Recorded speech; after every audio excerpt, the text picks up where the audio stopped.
welcome you back to our local candidate interviews on WFJA and WWGP Radio, brought to you by Sand Hills Broadcasting and Brick Capital Video. We're here in the WFJA studio. I'm Linda Smith, and your host for today's Lee County Commissioner candidate interviews. And I remind our listeners that today through Thursday, each afternoon, these interviews will air live on WFJA and WWGP, as well as stream on the WFJA website. Videos of the candidate interviews will post on the WFJA website as well. Our next interview for the District 2 Commissioner race is Republican Kirk Smith. Kirk, welcome to WFJA and our candidate interviews. Well, thank you, Dr. Smith. I appreciate the opportunity. Mm-hmm. All right. Well, first of all, we're going to begin. Just tell those that have tuned in today about yourself, your background, and why you are seeking re-election to the Lee County Board of Commissioners. Well, first off, I'm a Christian. I'm a father, a husband, a grandfather, a veteran, and a resident of Lee County since 1992. And I wish to continue serving the people as I've taken on the past 4 years, and I'm looking forward to another 4 years. All right. Well, as a Lee County Commissioner, you're involved with the budget and requests for our Lee County schools. I'm going to make this two parts. First, what do you see as the role of commissioners in relation to the Lee County Board of Education? And second, what areas do you see as areas where the relation with the Lee County Board of Education can be improved?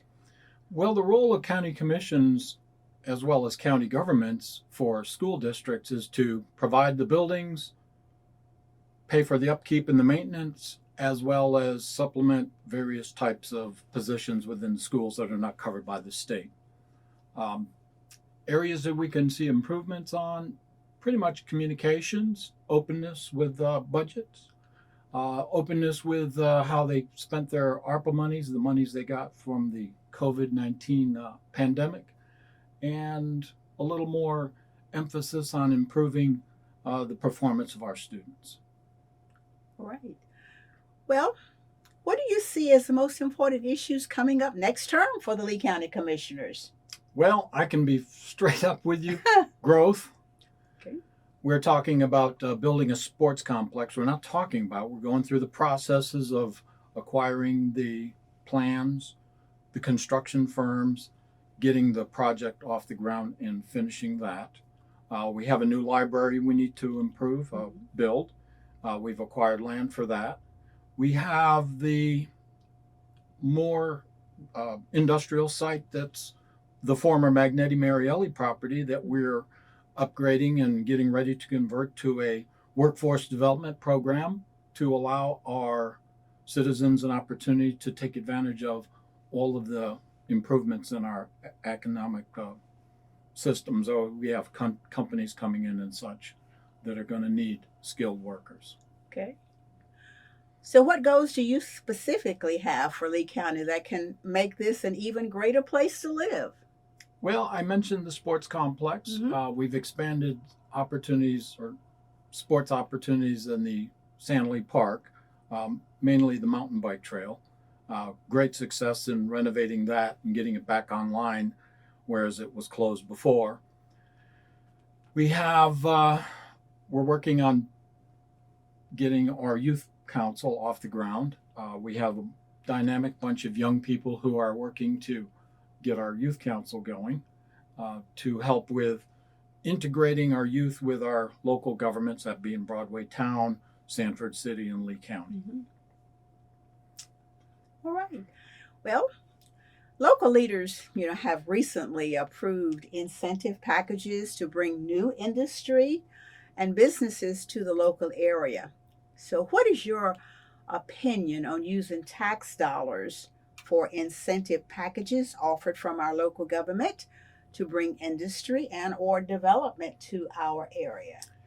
Well, I have been traditionally opposed to economic incentives, but in light of the fact that we're dealing with economic package deals in neighboring counties and competing within the state, we had a compromise where we developed a policy in which not only are we going to provide industry with various types of incentives, but we're also going to return to the taxpayers a reduction in their taxes. So it goes hand in hand. If we're going to provide a large incentive to a company and the basis of we're going to acquire more property to tax, then we're going to return with a tax cut to the taxpayers. Okay. And that's our policy. All right. With all local elections now being partisan elections, there have been comments recently about whether local elected officials should vote in line with political party principles or on their own. Do you feel elected officials should vote along party lines? They should vote. I mean, elected officials should vote based on their principles, their values. In many ways, some of our values conflict with others, and that's how we should vote. I'm just political parties. I mean, we have differences on our board, and that's understandable, and that's the nature of the politics. Right. Okay. All right. So a bond referendum passed in the previous election for a new sports complex, and I think you've already addressed that in Lee County. So, again, what do you see as the role of commissioners in seeing this project through? Well, we're working on it as we speak. There is the process. Unfortunately, some of our supporters of the sports complex weren't impressed with the process being timely, but we have to do it to put forth the effort to spend the money of the taxpayers respectfully and efficiently and effectively. And so the purpose of the board is to ensure that we come under budget, that we don't have over budget, and that we meet the needs of the citizens as was designed. Okay. All right. Well, what specifically will you do to represent the voters in your district and make sure their voices are heard? Well, I've always attributed to the fact that I will respond. I will respond to your email. I will respond to your phone call. I will respond to your letters. I do not put out anybody. I listen to what it is you have a concern with. I'll interject with the various agencies within the county to my degree. But I am here to tell you, I will respond to your any type. I've responded to individuals who sent me a letter with no email, no phone number. I tried looking up in the phone book, so I drove to their house because there was a return address. Oh. And addressed what their concerns were. So I've always been committed to doing that. I will continue to do that, regardless of your viewpoint, regardless of your opinion, regardless of your stand on a particular issue. I will respond. All right. Well, another question. Many live in Sanford and Lee County because of a safer type community than some larger cities around us. So, how much should the commissioners be involved to make sure our policing is always respected and well trained in this community? I can speak for our law enforcement officers receiving what we call crisis intervention training. The Sandhills Center puts out a series of trainings throughout the region that they're responsible for. And we have our officers trained in crisis intervention.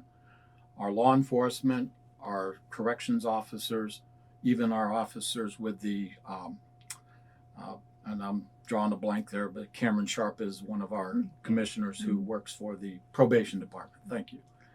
And this is essential in dealing with face-to-face situations with individuals who may be suffering from a emotional issue. It might be PTSD. It might be a substance abuse issue. And so therefore we've done that. We continue to do that. We promote that, and we support our law enforcement officers and our leaders in law enforcement who promote CIT training. The other aspect of it is unfortunately we do have a fentanyl problem.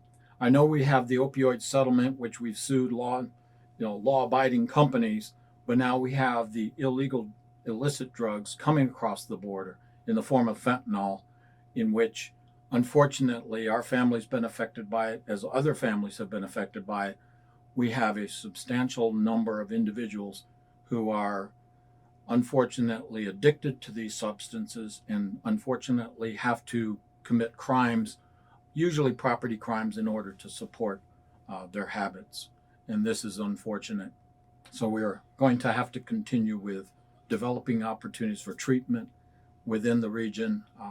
We're talking about utilizing the opioid settlement funds to correspond with our neighboring counties in order to pool these resources to hopefully provide the necessary treatment for those who are suffering. But unfortunately, our drug abuse issues have it combines with the criminal activity in most cases, Right. and we're dealing with that. Okay, good. Let me just go back to the school, to the Lee County schools. Keeping teachers in Lee County and not leaving for higher paying jobs in surrounding counties has always been a challenge. And so, how can you, as a commissioner, work to keep Lee County competitive with other counties? Well, I think I know where you're going with that question, but on one hand, we want to reduce taxes to make living here least expensive. I mean, we're dealing with an economic period where we're seeing massive inflation, cost of gasoline is affecting everybody. But a question I have for you, and this is to set for the audience: how many school districts do we have in North Carolina total? We have 115 separate school districts in North Carolina total. Of those 115, we are the 15th highest when it comes to teacher supplements. We are the 15th highest in the state of North Carolina. So we supplement our teachers very well compared to the other 115 counties, or excuse me, other 100 counties. That being said, we have one of the smallest school populations. In conjunction with that, we only have one performing school, and that's Lee Early College. Mm-hmm. All of the other schools are not performing to standards. Add to the fact that we have the COVID restrictions and we have all the nonsense that we've had in the past 2 years. Our children are not performing to standard as of today. I'm not sure throwing more money in the form of a supplement will help, but I do understand that there are needs. I'm not quite sure how many teachers are willing to drive excessive distances with the high cost of gasoline, and the proximity of being close to home and living in Lee County and teaching in Lee County, I think is still an attraction. Okay. Is there anything else that you would just like to add today? I've asked you some questions. Anything else you would like to add today that you would like, the audience, people viewing this program today to hear from you? Well, it's been an honor to serve. I look forward to continue serving. I spent over 20 years of my life in the military, and I just want to say that we have a lot of positive things going on in Lee County. Our transportation networks allow us easy access to Greensboro, Raleigh, Fayetteville. We are dynamic in what we've been bringing in the health sciences, life sciences industries. Pfizer's expanded, Caterpillar is staying. We have a lot of dynamic things happening where we've done improvements at Central Carolina Community College, the new buildings that we've had out there. We've expanded. We're working on building a new library, the sports complex. We're dealing with expanding Sandley Park. We're just continuing to do all sorts of neat things. Horton Park upgrades with the pool, getting that online. The new library that we're going to build in O.T. Sloan. So there's a lot of things going on, and we're having fun doing it. All right. Good. Well, Kirk, we thank you for your time with today's interviews. And so, on behalf of the station, we wish you the best in the upcoming election. Is there any just closing statement that you would like to make? Just a closing statement. Well, just to remember, everything I vote on is based on the fact that does it support life? Does it support liberty? And does it support property rights? And that's how I vote on a regular basis. Thank And you. I thank you, Dr. Smith. Thank you. I join Sand Hills Broadcasting and Brick Capital Video in thanking Kirk Smith for talking with us today.